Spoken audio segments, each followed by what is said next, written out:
Every so often I get requests to speak in the homily on a specific topic, and for the last few weeks a number of people have asked, because of homilies I've given in the weekday masses, to address the topic of prayer and what prayer really means. And so I've chosen a specific reading, and I want to talk about prayer in the homily today. And the reading is the following. A few years ago we created a special Mass for the children of COJ. So I rewrote the Eucharist to reflect a child's understanding of Eucharist. And I rewrote the Lord's Prayer. And so there's a special version of the Lord's Prayer that we use for the children's Masses once a month. And so that's the reading I'm going to use as the Gospel reading today. The Our Father for the children.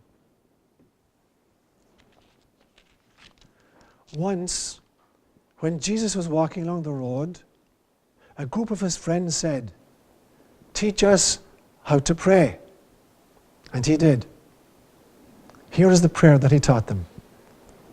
God, you are our Father and our Mother. You live in heaven. May all people respect your name. Help us to behave here on earth the way people behave in heaven. Help us to make sure that every creature has enough food today. And let us experience your unconditional love so that we can love each other unconditionally. Help us to not give in to bad suggestions, but instead to turn our faces to the light. A word inspired by God.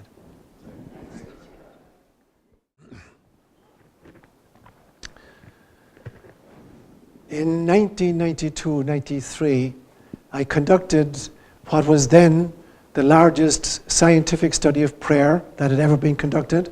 It's since been surpassed by a study at Duke University, but at that stage it was the largest study of prayer, an experimental study in prayer ever conducted. And it was called an experimental study of the effects of intercessory prayer at a distance on self-esteem, anxiety, and depression. And over the course of several months, I had involved 506 people in the study, and 90 of whom were doing the praying, and 416 of whom were either going to be prayed for or be in a control group. So it was a double-blinded, controlled, randomized experiment on the effects of prayer at a distance. The people doing the praying never met the people for whom they were praying, but they were given a sheet. Each person who was doing the praying was given a sheet with 9 photographs on it and the first names of the people they were to pray for. And they were asked to pray for 15 minutes every day for 3 months. And they had a prayer log that they sent back to me at the end of every week. So I knew precisely at the end of the study, down to the minute, exactly how much prayer each individual got and how much prayer each individual who was doing the praying did. And before the study began, I tested everybody, all 506 people, on psychological measures, particularly self-esteem, anxiety and depression levels, trait anxiety and state anxiety. I was testing actually about 11 different parameters. These were the 3 main ones. And what I found, when we began the actual praying on the 15th of August in 1992 and ended on December the 8th in 1992, so there was actually 12 weeks of prayer time. And when I statistically analyzed the results, of the 11 parameters I was testing, 10 of them proved to be very highly significant at p levels of p less than the power of 10 to the power of 6, which means that literally there was only one possibility in a million that these results could have happened by pure chance or pure coincidence. So it was a really, really interesting study to look at the effects of prayer and how effective prayer really was at a distance, even when the people doing the praying had never met the people for whom they were praying. Now, some of the results were that the people doing the praying actually experienced even greater improvement than the people who were being prayed for. That was one interesting outcome. But it proved to be highly, highly effective, that prayer proves to be highly effective. And that's what I want to devote the homily to today, because I've received many, many requests over the last few weeks to address prayer. Is it effective? And I'm going to make 5 main points this morning in talking about prayer. Firstly, I'm going to talk about the 2 basic rules of prayer. Secondly, I'm going to ask myself the question, does prayer really work? Thirdly, I'm going to look at the notion of the communion of saints. What do we mean by the notion of the communion of saints? Fourthly, I'm going to talk about metaphors to explain prayer. And then fifthly, I'm going to talk about forgiveness and prayer. So they're the 5 topics I'll cover this morning. So the first one, the two basic rules of prayer. And literally, if you get this piece, you don't need to listen to the rest of the homily. Yeah. There are basically two rules to prayer. And the two rules are this. I'm going to take off my shoes. Sorry. I need to ground myself. The first rule of prayer is that prayer has absolutely nothing got to do with God. And the second rule of prayer is that prayer has absolutely everything got to do with God. If you understand those two pieces, you don't need to listen to the rest of the homily. So the first rule is, you got it. Go. Catch you later, Liz. First rule is, prayer has absolutely nothing got to do with God. And the second rule is, prayer has got absolutely everything got to do with God. If you get those, you're home free. Now, there's a notion in mathematics, and in fact even in life, that's called necessary but sufficient conditions. So for instance, if you get into your car in your garage in the morning, you know, a necessary condition is that there be gas in the tank, but it is not a sufficient condition. If somebody during the night had taken off the four wheels from your car, you're not going to be able to move. So having gas in your tank is a necessary but not sufficient condition for you to drive your car. So this is a very important notion in mathematics. The very same thing, this then applies to God. God is a necessary condition to prayer, but not a sufficient condition for prayer. And that's why I say it has nothing got to do with God. Humans are vitally important to the notion of prayer. They're necessary, but they're not sufficient. So in that sense, as humans have nothing got to do with prayer. So God's part in this, so God is necessary, but not sufficient, and God has got nothing to do with it. Here's what I mean. God has set up a system for all of our children where we volunteer to incarnate on planet Earth in order to learn how to love each other, be compassionate for each other, care for each other. And so God does not micromanage human affairs. God is not intervening to prevent us from the consequences of our decisions. God is not even intervening to ameliorate human conditions. That is a contract that we have made with God. We're like little 2-year-old children that said, I want to do it myself. As a human species, we've said to God, we want to do it ourselves. We want to learn how to love. We want to learn how to be compassionate.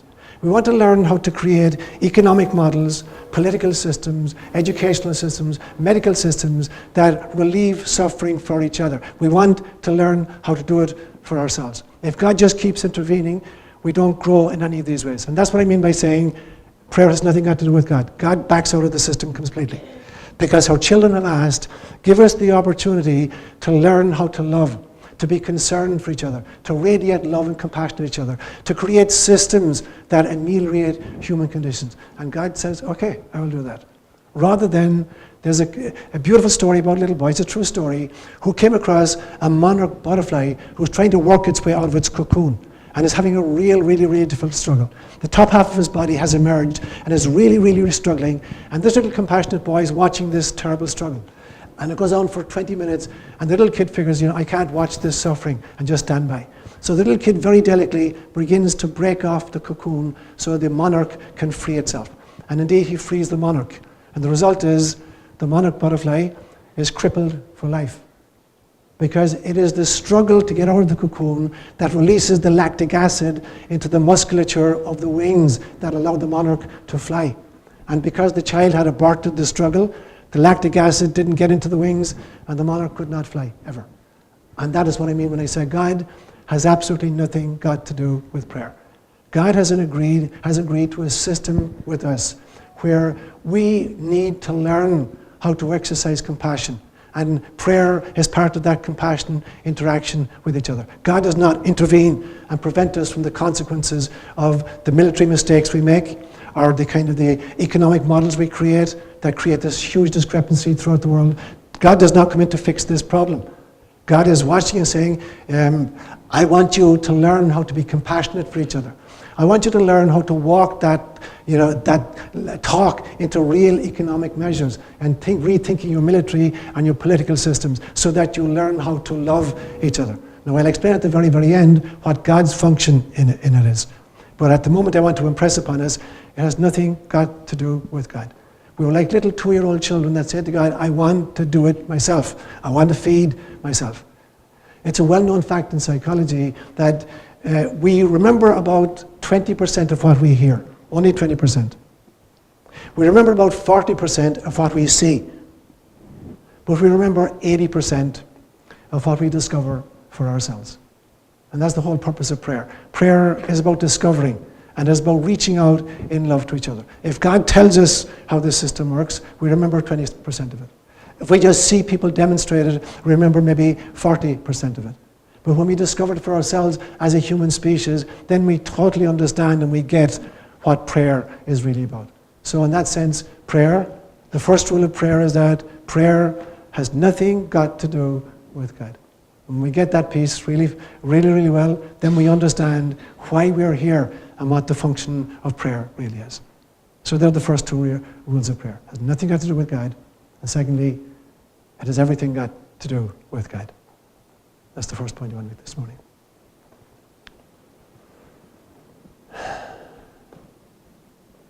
When we get that prayer has nothing got to do with God, we then have to ask ourselves the questions, does prayer really work? And the answer is a resounding absolutely.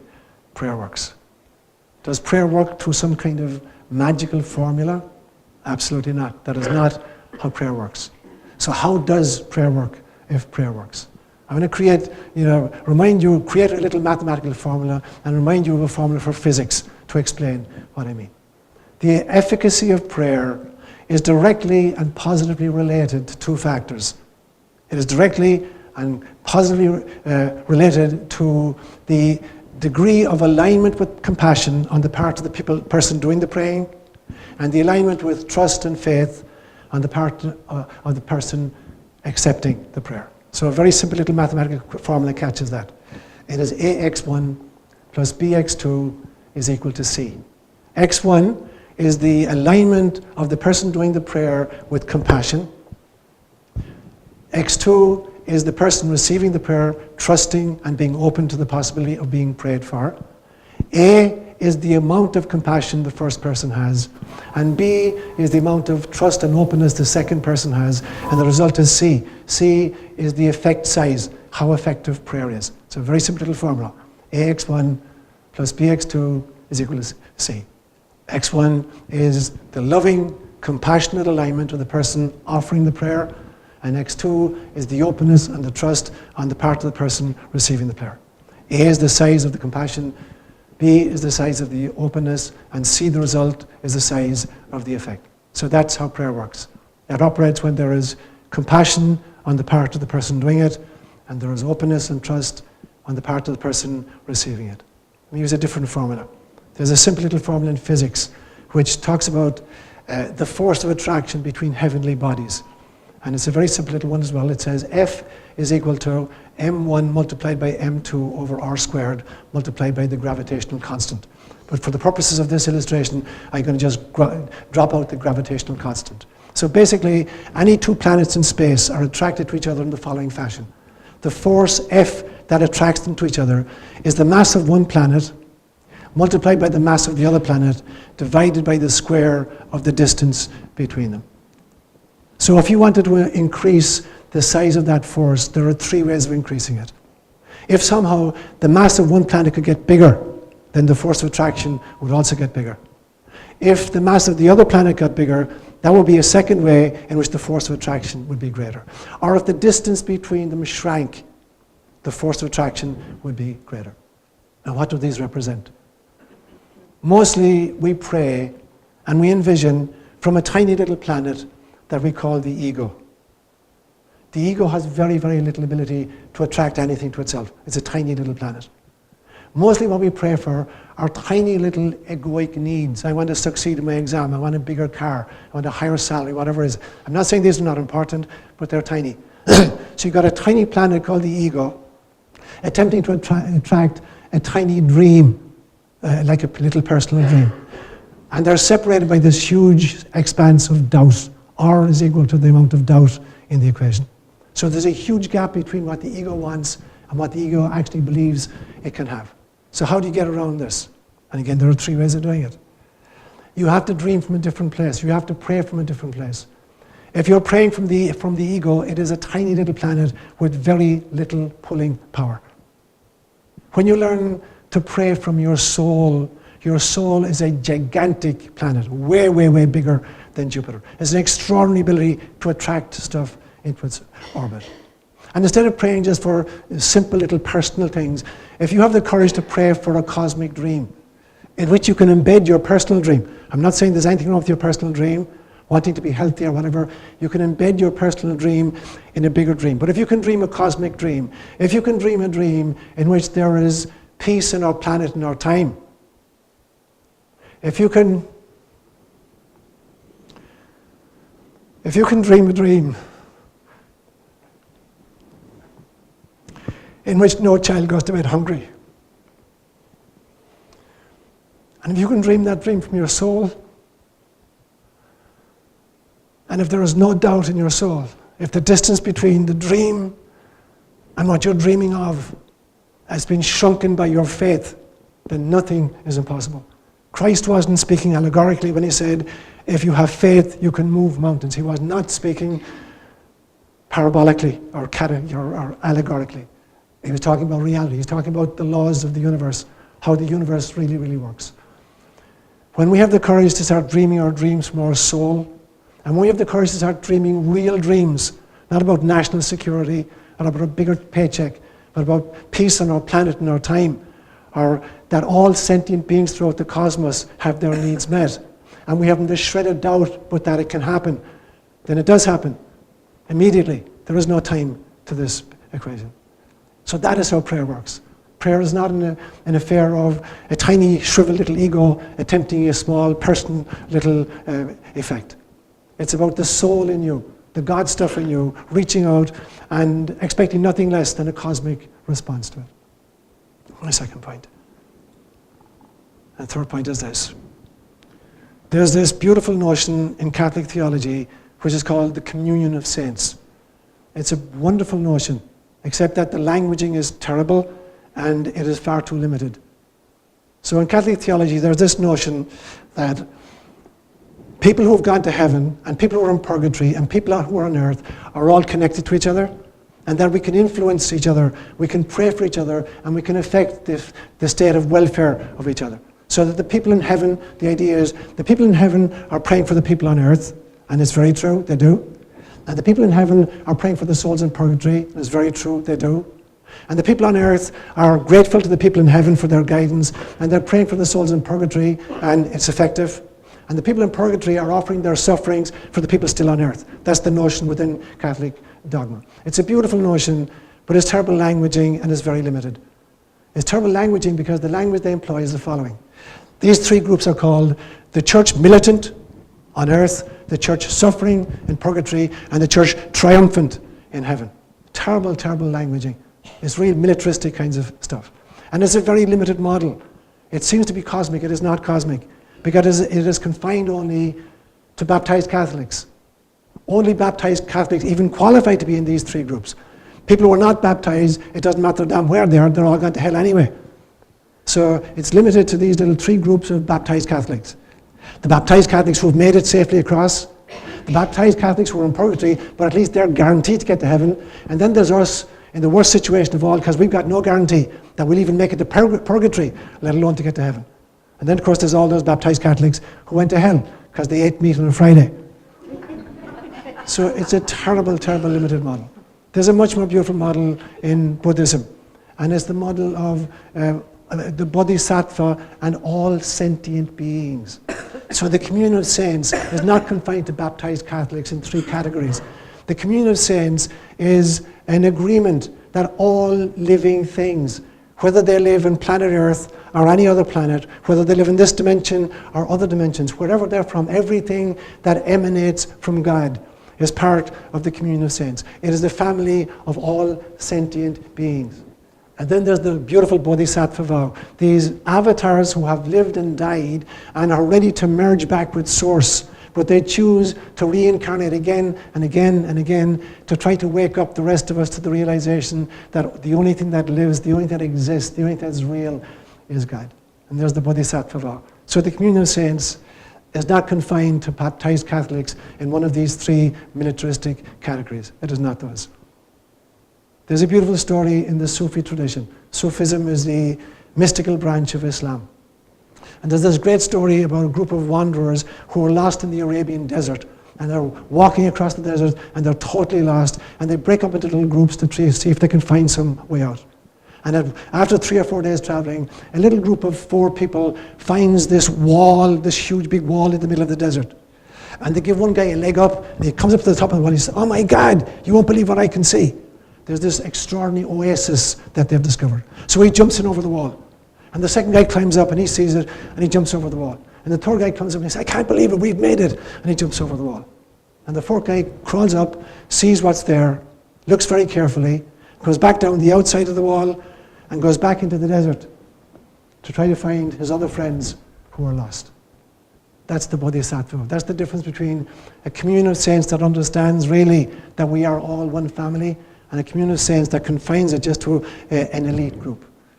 There is no one true church. There is no chosen people. There is no most favored nation. There is no such a thing as individual salvation. Nobody gets there until all of us get there. There's this great story from a Special Olympics that took place in Montreal about 20 or 25 years ago. And Special Olympics for, handicapped people. And there's this group of Down syndrome kids lined up for a 100-meter dash. And a dash is a euphemism for what actually happened. And the gun goes off, and these little 15 or 16 kids start trundling off down the track. Halfway down, one of the kids falls, and he cuts his knee, and he's sitting on the track crying. And the other guys look back, and they see their comrade sitting on the track, nursing his wounded knee, and the entire group came right back down the track and picked up their comrade, linked arms, and they all walked up the track together, and they finished the finishing line as a group. And the entire stadium just stood and applauded.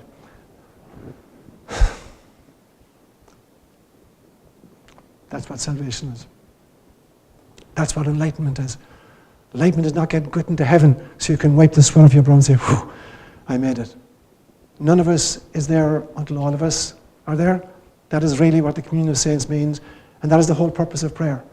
Prayer is about leveling the playing field so that all sentient beings get their needs met. That's the third point. The fourth point I make is this. I want to use a few metaphors to try to explain prayer. When I did the prayer study and I found these extraordinarily significant results, the next thing I had to try to figure out for myself was, okay, prayer works. The question is, how does it work? What are the mechanisms that might explain, its effect?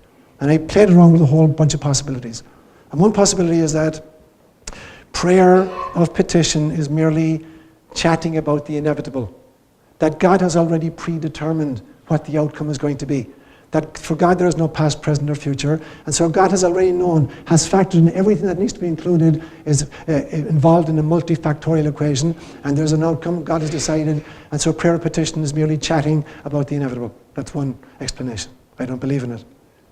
The second explanation is what I call the satellite dish model. And so here am I sitting in Palo Alto, and I want to pray for my brother Seamus, who's in Ireland, 6,000 miles away.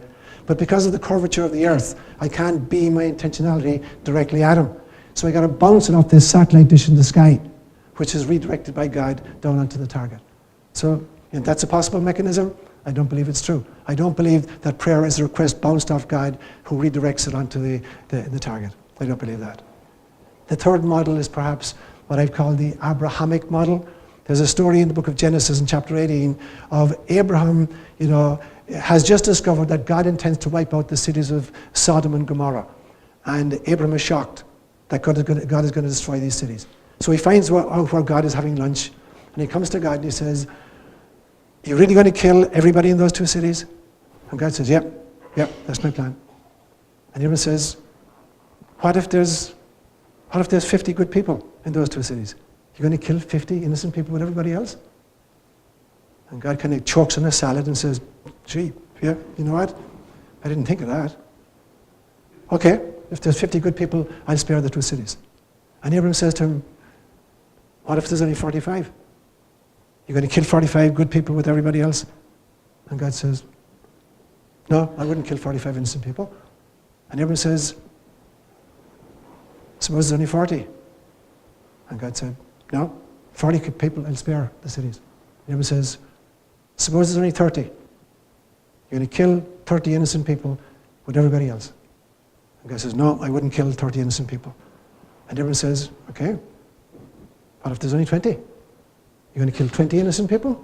God says, no, I wouldn't kill 20 innocent people. And everyone says, okay, I know I'm pushing it. I'm going to try one more time. Suppose there's only 10 good people in these two cities. Are you going to kill 10 good people, 10 innocent individuals to get back at the others? And God says, that's my final offer. That's it, 10. If I find 10 good people, I won't destroy the cities. Now, it seems as if he couldn't even find 10 because he did wipe them out.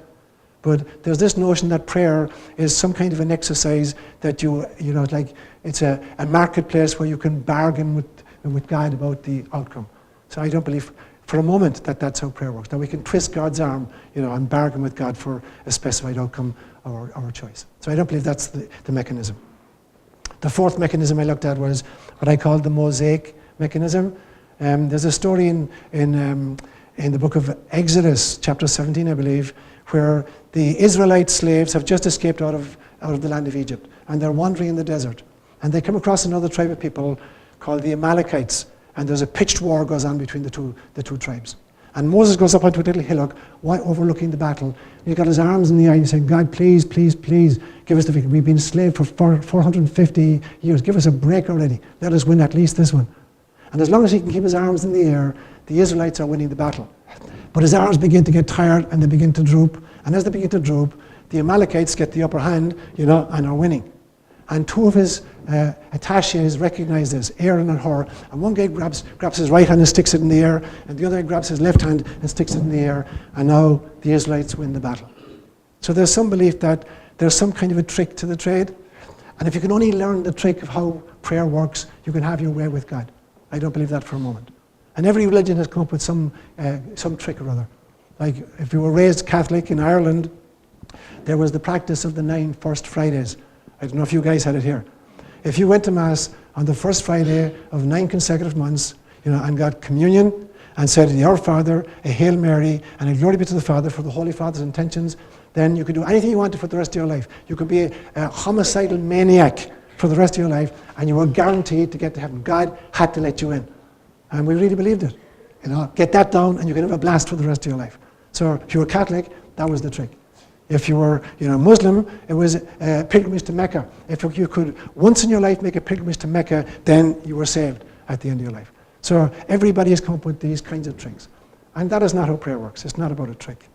So the best metaphor I've managed to come up with in order to explain how prayer works is the following. Imagine in your garden system, you've got a faucet in your garden, plugged up to the water mains of the city or whatever.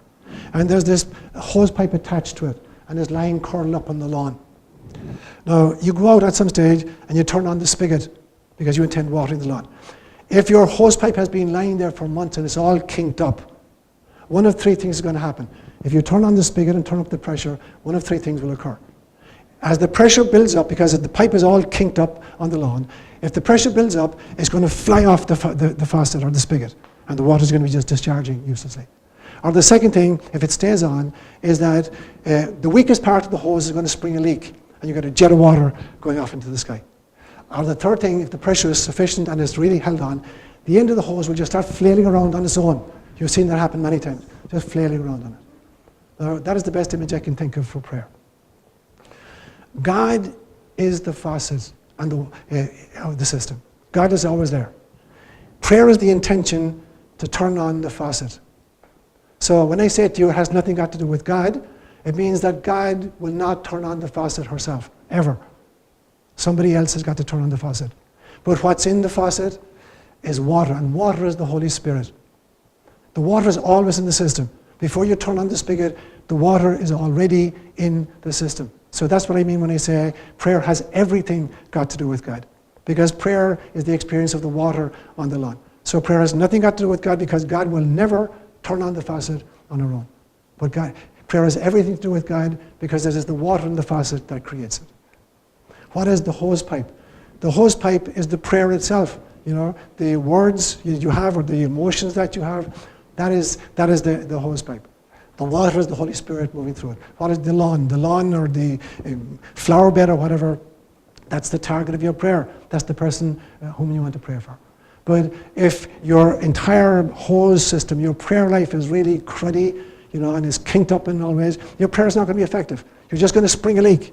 That's all you're going to do. It's going to disengage itself from the faucet. It's going to flail all over the place. And it'll be destroying your car, or your furniture, or whatever. So the gardener is the person who takes up the hose and directs it at the target. That is our function as human beings. It is to lovingly and respectfully catch the hose and direct it onto parts of the lawn which are desiccated. But the work has been done by God. The water is the Holy Spirit.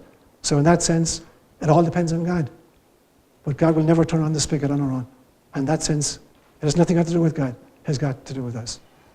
Now, I think that this is the explanation of the great avatars and the Buddha figures have come among us. They're like mobile, ultra-sensitive sprinkler systems that can detect, where the needs are and move there on their own. So there's somehow they've a water storage inside and they can sprinkle wherever they will. And that's why you get characters like the Buddha or like Jesus Christ finding the desiccated spots in our universe. And certainly one of the most desiccated spots in our universe is Homo sapiens sapiens. It is really dried up and desiccated.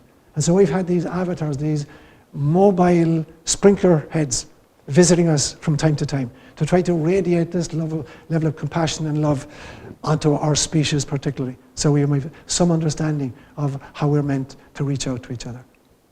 So baptism is a tiny, faint little symbol of what this is supposed to represent. When you pour water on a child's head and you dunk a little baby in the water for baptism, what you're really asking is, can I be somebody so connected to the faucet and so clear of myself that I can be a source of all this love to pour through me and to pour onto planet Earth? That's what baptism is representing. We don't see it as that. We don't understand it as that. But it's an invitation to every single one of us to become a mobile sprinkler system for our planet. That's the invitation, not just for the little baby, for the people engaged in the baptism. Which brings me to my final point. Prayer and forgiveness. I remember as this little small boy, I was raised mostly in Irish, Gaelic, and some in English, learning the Our Father in Irish for the first time, and thinking I understood what the Our Father meant in Irish. And then going to school and learning the Our Father in English, and thinking that now I understand the Our Father in English. I was 26 years of age before I understood the Our Father. I had to go to Kenya and learn it in Swahili before I understood the Our Father really. And particularly this little line. In Gaelic it says this, Machwing ar viecha mar vahamid na chorvachuna fein. In English it says, forgive us our trespasses as we forgive those who trespass against us. And the key word, which is totally inadequate in both Irish, in Irish the word is mar, and in English it's as. It is radically insufficient. To say, forgive us our trespasses as we forgive those who trespass against us, it goes right over our heads. In Swahili, here's what it says. It says, Utusamehe mokosietu, kama vile tunavyowasamehe na wale wanaotukosea. And if I were to translate it directly into English, it would say this, forgive us our sins in precisely the same fashion in which we forgive those who sin against us. We try to represent that by the tiny little word in English, as, is radically inadequate. In Swahili, we're saying, forgive me my sins in exactly the same fashion that I forgive those who sin against me. Now, this is not a quid pro quo where God is kind of withholding. It is, you can only experience love, coming and going through the same heart. If my heart is crunched down and tight and unforgiving, not only can it not give out love, it can't receive love. Somebody with a hard heart cannot cuddle a naked baby. You can't cuddle a naked baby if you're wearing a suit of armor. It has to be skin on skin. And so there's this great line in the Our Father that Christ expands, and he talks about what does this mean to forgive others, and to expect God to forgive us in precisely the same way that we forgive each other. In Mark's Gospel, he makes a very explicit connection between prayer and forgiveness. He says, you can ask anything you want of the Father, anything. But first, forgive each other from your hearts. In other words, the efficacy of prayer is contingent upon the heart from which the prayer is coming. And if it's a heart filled with unforgiveness, prayer is totally ineffective. If it's a heart filled with total love, there's no vengeance in it, there's no anger in it, there's no despair in it, there's no anxiety in it, there's no fear in it. That is a heart that radiates love. That's a heart that's really, really, really effective. So when I was working in Kenya, I would talk, the women in the marketplace used to use a little tin can that they called a debe. And the debes were reused petrol cans. And the petrol can was about 18 inches high. It was cylindrical in shape, like square, with little rounded edges on it, 18 inches high, and about 12 inch by 12 inch. And they used this for measuring two different substances. They used it for measuring grains, and they used it for measuring potatoes. But there were two totally different ways of doing it.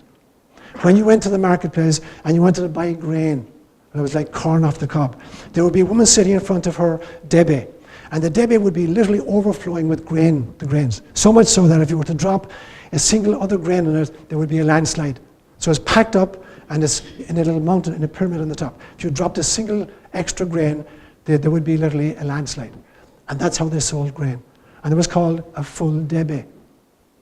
When the women who were selling potatoes wanted to measure out potatoes, they used a different version of the debe. And it was called a crushed debe. They would beat in the sides and they would beat up the bottom, and then put the potatoes into it. Now, if a big spud got caught in the middle, the entire bottom would be empty, and there'd be spuds in the top. So you go to buy spuds, and you have no idea what you're actually getting, how much empty space is in the debe. So when these women would come to church, I would use that metaphor. And I would say, if you go in front of God, and you're looking for forgiveness, and you put this empty debe, the untreated debe in front of you, say, God, please fill up my debe with love and goodies and forgiveness. God will do it. But when your brother or your sister come to you and they ask you for forgiveness for something they've done to you, and you give them a debe, a crushed debe, with a spud stuck in the middle and maybe 3 or 4 spuds on top of it, do not go back to God the next day with the other debe, because it can't be filled. Because the truth is, you only have one debe, and your debe is your heart. And your debe is either an open debe, fully open to receiving and giving love, or it's a crushed debe. So it's not a question of God withholding, God saying, yes, I will, or no, I won't. It is only that the only thing you present to God is your debe. And your debe is either a crushed debe, which is tight and full of fear and anger and anxiety and revenge. And then not only can it not give out love, it can't receive love from God. It's not that God is withholding the love. There's no place for the love to go. There's no place for it to settle. And so Christ would say again and again and again, the Our Father is the core message. That is how prayer works. Prayer works when the hosepipe is totally clear. Somebody with anger in their heart or unforgiveness in their soul, attempting to pray for another human being, is like somebody standing on the lawn, intending to water the flower bed with a hosepipe that's leaking all over the place.